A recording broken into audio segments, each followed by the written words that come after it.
আসন্ন ত্রয়োদশ জাতীয় সংসদ নির্বাচনকে ঘিরে জামায়াত ইসলামীর নেতৃত্বাধীন নির্বাচনী ঐক্য জোটের আসন ভাগাভাগি চূড়ান্ত হয়েছে। বৃহস্পতিবার রাতে রাজধানীর ডিপ্লোমা ইঞ্জিনিয়ার্স ইনস্টিটিউশনে এক সংবাদ সম্মেলনে এই আসন সমঝোতার কথা সাংবাদিকদের ঘোষণা করেন জামায়াতের নায়েবে আমির আব্দুল্লাহ মোহাম্মদ তাহের। তিনি জানান, মোট 250 আসনের সমঝোতা চূড়ান্ত হয়েছে।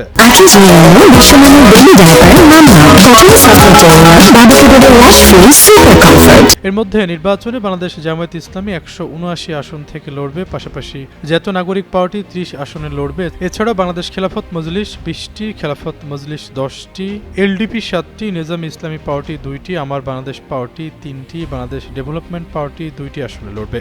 আসন ঘোষণা করার আগে জামায়াতের নায়েবে আমির বলেন, এখন যে কয়েকটি দল উপস্থিত আছে তাদের মধ্যে যে সমঝোতা হয়েছে তা ঘোষণা করা হচ্ছে। বাকি আসনে শরিকদের ঐক্যমতের ভিত্তিতে আমরা সমঝোতা করা হবে। বৈঠকে 10টি দলের নেতাকর্মীরা উপস্থিত ছিলেন, তবে বৈঠকে উপস্থিত ছিলেন না ইসলামী আন্দোলন বাংলাদেশের কোনো নেতা। এছাড়াও আসন সমঝোতা হয়নি জাগপা ও বাংলাদেশ খেলাফত আন্দোলনের সাথে।